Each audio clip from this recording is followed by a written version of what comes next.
সোমবার রাতে পাথর প্রতিমা ঢোলাহাট থানার দক্ষিণ রায়পুরে একটি বাড়িতে বিস্ফোরণের 8 জনের মৃত্যু হয়। মৃতদের মধ্যে 4 শিশু ও 2 মহিলা রয়েছেন। বিস্ফোরণের ঘটনায় কারখানার মালিক চন্দ্রকান্ত বণিককে মঙ্গলবার সকালে আটক করা হয়। মঙ্গলবার দিনভর জিজ্ঞাসাবাদের পর গভীর রাতে তাকে গ্রেফতার করা হয়। বুধবার অভিযুক্তকে কাকদ্বীপ আদালতে পেশ করা হয়, তবে তার ভাই তুষার বণিক এখনও পলাতক। পুলিশ তার খোঁজে তল্লাশি চালাচ্ছে। আসলে বিস্ফোরক নয়, এগুলো আতশবাজি।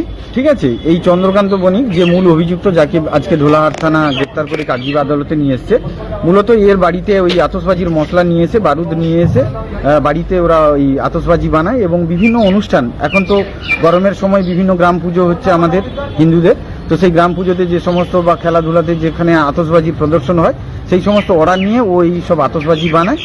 ও শুধু নয়, ওর পরিবারের লোকজনও এই সব আতশবাজি বানায়। সেই সব অর্ডার নিয়ে এসে আতশবাজি বানিয়ে ওরা বাড়িতে রেখেছিল, কিন্তু যারা অর্ডার দিয়েছিল তারা আর নিয়ে যায়নি এবং এই গরমের ফলে ওদের বাড়িতে 31/3/2025 তারিখ আনুমানিক রাত্রি 8:30 নাগাদ বিস্ফোরণ হয়। তারপরে ওদেরই বাড়ির ফ্যামিলির 11 জন আহত হয়, তার মধ্যে 8 জন মারা যায় এবং বাকি 3 জন গুরুতর আহত অবস্থায় এখনও চিকিৎসা চলছে।